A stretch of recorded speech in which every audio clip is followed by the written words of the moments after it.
비로소 예수님께서는 이제 갈릴리라고 하는 지역에 들어가셔서요, 이제 그곳에서 사역을 시작하시는데, 이제 드디어 회개하라, 하나님의 나라가 가까이 왔다라고 하는 그 복음을 전하기 시작하셨습니다. 뿐만 아니라 이제 그곳에서 이제 이 베드로와 안드레, 그리고 야고보와 요한이라고 하는 이 어부 출신이었었던 이 네 명의 제자들을 제자 삼아서 이제 불러 모으는 모습도 보입니다. 그렇게 이제 제자들을 불러 모으고 본격적으로요, 회당에 들어가서 말씀도 전하시고, 그리고 수많은 병자들을 고치시는 일들을 행하시게 되죠. 그래서 갈릴리뿐만 아니라 수많은 유대 지역과 여러 지방들에서 병든 자들이 예수님 앞에 나오게 되고, 그 소문이 여러 군데로 퍼지게 되었다라고 하는 것이 오늘 본문의 내용이죠. 그런데 오늘 본문에 등장하는 이 예수님의 행보는요, 사실 많은 유대인들이 보기에 전혀 메시아다운 모습이 아닙니다.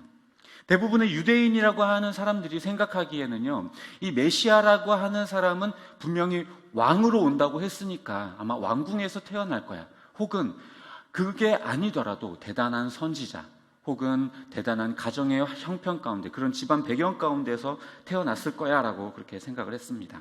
따라서 아마도 그런 사람이라고 한다면 예루살렘이라고 하는 종교적으로 중심지인 그 지역에서 나타나지 않을까라고 그들은 생각했던 거죠. 그런데 오늘 본문에 보면요, 그 누구도 주목하지 않는 갈릴리라고 하는 변두리 지역에서 예수님이 사역을 시작하게 되는 거죠. 뿐만 아니라 이 예수님께서는요, 마지막에 예루살렘을 입성할 때 빼고는요, 대부분의 모든 사역을 이 갈릴리를 중심으로 해서 사역을 하시는 걸 볼 수 있습니다. 게다가요, 왕궁에서 태어난 것도 아니었고요, 예수님은 학벌이나 출신이나 가정 배경 이런 것들이 좋았던 것도 아니었습니다. 우리가 아는 것처럼 태어난 곳은 베들레헴, 그것도 마국간에서 태어나셨죠. 그리고 30년 동안 살았던 동네는요, 나사렛이라고 하는 촌동네였습니다. 주류와는 너무 먼, 그 누구 하나도 주목할 수 없는, 그냥 전혀 누구도 거들떠보지 않는, 속된 말로, 요즘 애들이 하는 말로 말하자면요, 듣보잡 흙수저였습니다. 아무도 신경 쓰지 않는 그런 사람이었습니다. 오늘 예수님이 자신의 첫 사역지로 정한 이 갈릴리는요, 이스라엘 안에서는 변두리였고 주류 유대인들에게 있어서는 거의 이방 땅처럼 여기는 그런 땅이었습니다. 그래서 오늘 본문 15절에 보면 이 갈릴리를 가리켜서 이방인들의 갈릴리 이렇게 표현을 하고 있죠. 우리로 치면요, 좀 부유하고 잘 나가는 사람이라고 한다면 서울, 그 중에서도 강남이나 여의도에서 나와야 한다라고 하는 그런 우리들의 고정관념이 있죠. 그런 것처럼 이 유대인들도요, 종교적으로 중요한 땅인 이 예루살렘에서 예수님이라고 하는 이 메시아가 나타나지 않을까라고 하는 그런 편견을 그들은 가지고 있었다라는 거예요. 그래서 예수님의 사역지 선택이 이 예루살렘이 아닌 갈릴리였다라고 하는 이 사실이 이 주류 유대인들이 볼 때는 상당히 납득이 안 가는, 메시아 같아 보이지 않는 그런 모습이었다라는 겁니다. 게다가 제자들을 선택하시는데 그 제자들도요, 전부 다 갈릴리 출신이에요. 이 예수님의 이 12 제자들 가운데에 가룟 유다를 제외하고 나머지 모든 사람이 다 갈릴리 출신이었습니다. 게다가요, 그런데요, 뿐만 아니라 사회 계층상으로 따질 때도요, 최하층에 있는 어부 출신이었어요. 어부 출신. 오늘 본문에 등장하는 사람은 어부 출신이었어요. 뿐만 아니라 그들 중에는 세리도 있었고요, 여러 사람들이 있었지만 오늘 본문에 등장하는 사람들은 최하층에 속하는 어부 출신들이었습니다. 그러니 이 갈릴리 촌구석에서 어디 시정 잡배 같은 그 떨거지들을 제자로 삼아가지고 끌고 다니면서 이리저리 돌아다니는 그 예수가 어떻게 메시아처럼 보일 수 있었겠어요? 하지만 마태는요, 이 15절에서 이 이사야의 말씀을 인용하면서 예수님이 갈릴리라고 하는 이 동네를 택하신 이유는 이미 구약에 하나님이 예언하셨던 일이고 그것이 지금 성취된 것이다 라고 이제 마태는 이야기하고 있습니다.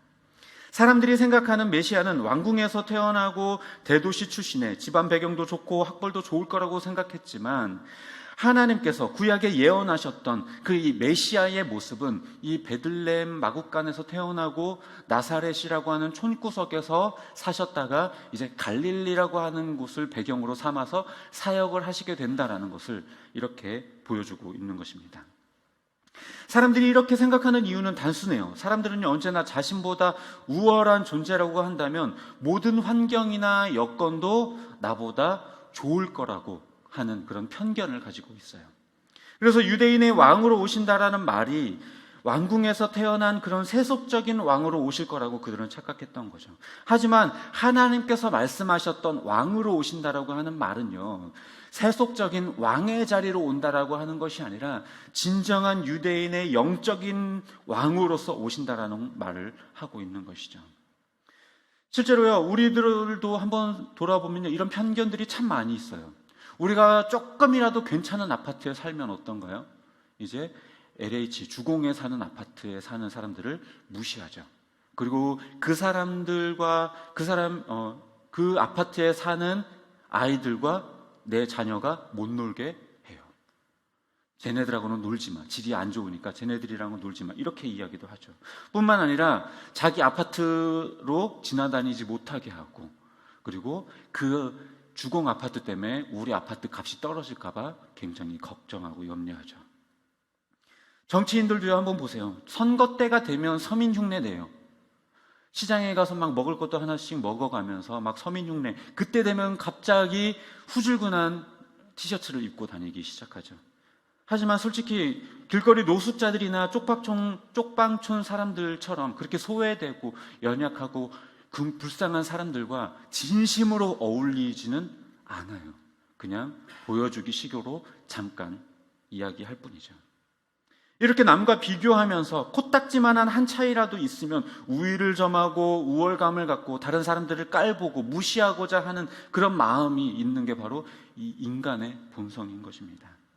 그러니 예루살렘도 아닌 이런 갈릴리 촌구석에서 못 배운 사람들 모아다가 그렇게 제자랍시고 모아서 그렇게 끌고 다니는 예수님의 모습이 메시아처럼 보였을리 만무했겠죠.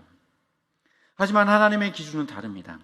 예수님은 인간을 위해 이 땅에 오실 때에요, 사람들이 인정할 만큼 대단한 그런 조건들을 갖추는 일 따위를 중요하게 여기지 않으셨어요. 예수님에게 중요했던 건 오히려요, 어떻게 하면 더 인간의 마음에 다가갈까? 어떻게 하면 그들이 거부감을 갖지 않고 더 나를 받아들일 수 있을까라는 것을 더 고민했던 분이셨습니다. 그래서 예수님은 가장 높은 곳에 계셨지만 가장 낮은 곳으로 오신 거예요. 베들레헴이라고 하는 그 변두리에, 그곳에서도 한 여관의 마구간에서 태어나셨죠. 가장 가난한 동네 나사렛에서 자라나셨고, 그리고 종교적으로 별 의미가 없는 변두리에 해당하는 이 갈릴리를 택하셨던 겁니다. 하나님은 우리의 연약함을 대하실 때에 이렇게 인간들처럼 그렇게 개들한테 먹이 던져주듯이, 거지들에게 적선하듯이 그렇게 대하시지 않습니다.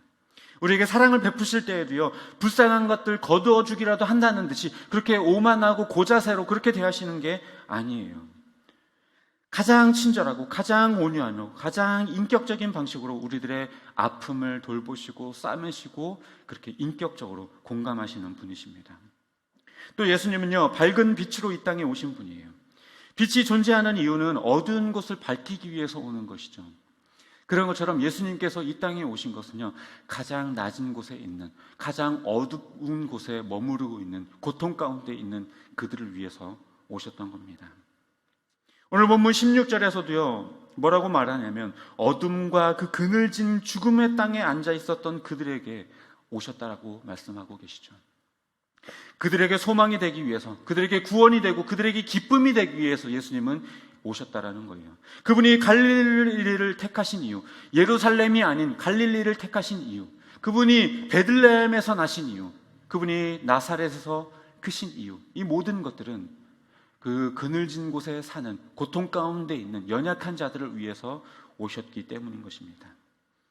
예수님께서도요, 직접 말씀하셨죠. 의사는 건강한 자에게 필요 없다. 오히려 병든 자에게야 필요하다. 이 말은요, 내가 이 땅에 온 이유는 스스로 죄 없다고, 그렇게 거룩하다고 여기는 사람들에게 온 것이 아니라 스스로 고통 가운데 있고 죄인이라는 사실을 깨닫고 있는 자들에게 내가 온 것이다 라고 이렇게 이야기하고 있는 것입니다. 이 사실이요, 소망 없던 우리에게 참 소망이 돼요. 만약에 예수님이 왕궁에서 태어나셨고요, 빵빵한 집안 배경을 가지고 태어나셨다면 어떨까요? 그랬다면요, 그 예수님의 모습을 통해서 우리들은 오히려 더욱더 좌절감에 빠지고 말 것입니다. 결국 구원이라고 하는 것도 가진 자들만 누리는 것이구나, 우리의 고통을 끌어안고 아파하며 가진 자들만을 위한 예수님을 보면서 그렇게 좌절감만 가졌을 것입니다. 닿을 수 없는 그런 높은 곳에 계신 하나님을 보면서 손 뻗을 힘조차 없는 우리 스스로를 보면서 하나님과 나 사이에 굉장히 먼 벽이 있구나, 길이 있구나라고 그렇게 느꼈을 것입니다. 절망의 어둠, 가난과 고통의 그늘, 좌절과 낭망의 그 어둠에 둘러싸였던 우리, 빛 한 줄기 들지 않는 그렇게 습하고 칙칙하고 곰팡이 썩은 내 나는 것 같은 그 지하실 같은 우리의 삶 가운데 내려오신 예수님 때문에 우리가 소망을 보게 된 것이에요. 솔직히 예수님 정도라고 하면요, 인간으로 오실 필요도 없고요, 굳이 오실 필요도 없고 낮아지실 필요도 없어요. 그냥 죄인들 다 쓸어버리고요, 다시 창조해도 됩니다. 아니면요, 그냥 하늘 보좌에 앉으셔서요, 심판자의 모습으로 그냥 죄인들을 그냥 그대로, 그 기준 그대로 심판해버리면 되는 일이에요. 굳이 오실 필요가 없어요. 하지만 소망을 잃어버리고 어둠 속에서 울며 주저앉아 있는 이 못난 죄인들을 위해서 예수님은 과감히 그 하늘 보좌를 버리셨고요, 포기하셨고 목숨도 버리셨고 모든 것들을 다 내려놓으셨어요.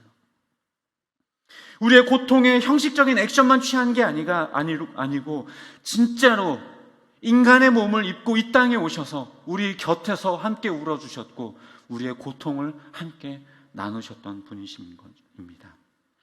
그래서 예루살렘의 예수가 아니라 갈릴리의 예수로 오신 것이고, 그의 제자들이 잘나가는 엘리트들이 아니라 최하 계층인 어부 출신들을 택하셨던 것이죠. 그렇기 때문에 이 사실이 우리에게 참 감사한 일이 됩니다. 말씀을 정리하도록 하겠습니다. 예수님은요, 하나님의 아들로 메시아임에도 불구하고요, 세속적 영광의 자리로 가지 않으시고 소외된 갈릴리로 들어가셨습니다. 당시 유명하고 힘있는 주류 기득권들을 제자로 삼지 않으시고 저와 여러분처럼 소외되고 별 볼 일 없는 자들을 제자로 삼아 주셨어요. 그늘지고 어두운 곳에서 신음하는 우리를 구원하시기 위해서, 어둠 속에서 절망하고 있는 우리에게 손을 내밀어 주시기 위해서 친히 우리에게 오셨습니다. 주를 만나기 이전 우리들의 삶이요, 어땠습니까? 그야말로 전쟁터와 같았고요, 정말 지하실처럼 빛 한 줄기 들지 않는 지하방처럼 그렇게 그늘지고 어둡고 캄캄한 그런 곳이었죠. 부모 없이 길거리를 방황하는 고아와 같았습니다.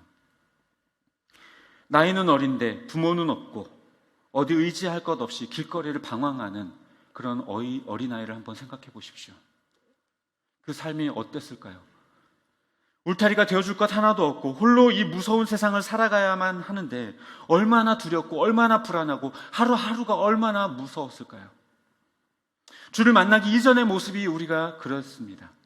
주를 만나기 이전에 우리들의 삶은요, 그렇게 한 줄기 빛도 들어오지 않고 하나의 소망도 없이 날마다 불안과 두려움 가운데 살아가는 우리들의 인생이었어요. 하지만 예수 그리스도를 만남으로 인하여서 우리가 고아처럼 방황하던 그 삶이 끝났고 우리들이 어둠 가운데 지내던 삶이 이제 빛 가운데로 변화되었고, 예수 그리스도를 만남으로 인하여서 소망 없던 우리들의 삶 가운데 소망이 생겨나게 된 것입니다. 예수님께서 예루살렘이 아닌 갈릴리에게, 그 어둠 가운데 그늘의 땅이었던 그 갈릴리로 들어가셨기 때문에 그 땅에 어둠지는 인생들이 비로소 빛을 보게 된 것처럼, 우리가 예수 그리스도를 만남으로 인하여서, 우리의 인생 가운데 찾아오신 예수 그리스도를 만남으로 인하여서 우리가 어둠의 인생을 끝내고 빛의 인생을 살 수 있게 된 것이죠. 우리들의 삶 가운데 혹시 아직도 내 인생이 어둡다고, 답답하다고, 앞길이 보이지 않는다라고 느껴지십니까? 그렇다면요, 둘 중에 하나일 거예요. 아직 예수님을 만나지 못했거나 아니면 예수님을 너무 멀리 떠나왔거나. 예수님께 나아오십시오. 돌아오십시오. 탕자와 같이 너무 멀어져서 내가 과연 지금 돌아가도 예수님이 받아줄까? 내가 이렇게 수많은 죄들을 저질렀는데 하나님이 받아주실까? 라는 염려가 들겠지만 아니요, 돌아오시면 받아주십니다. 그늘진 곳으로 찾아오신 예수님을 고개를 들어 한번 바라보시고 눈물로 얼룩진 눈을 떠서 주를 바라보십시오. 그곳에 갈릴리 예수님이 계십니다. 바로 우리 옆에, 우리 곁에서 우리 아픔을 공감하시고 우리 슬픔을 대신 짊어지시고 우리 아픔을 대신 가져가신 친히 나약한 인간의 몸을 입고 우리 곁에 우리를 찾아오신 주님을 바라볼 때에 우리는 그 어둠에서 빠져나와 참 빛 가운데서 거하게 될 것입니다. 탕자처럼 모든 걸 잃었다고 여길 때에 주님은 우리를 두 팔 벌려 다시 받아주실 것입니다. 주님이 예루살렘의 예수가 아니라 갈릴리의 예수, 가장 우리 가까운 곳에서 우리 아픔을 아시고 우리의 절망과 고통을 아시기에 빛 가운데로 인도하시며 보잘것없는 우리를 제자 삼아 주실 것입니다. 기도하겠습니다.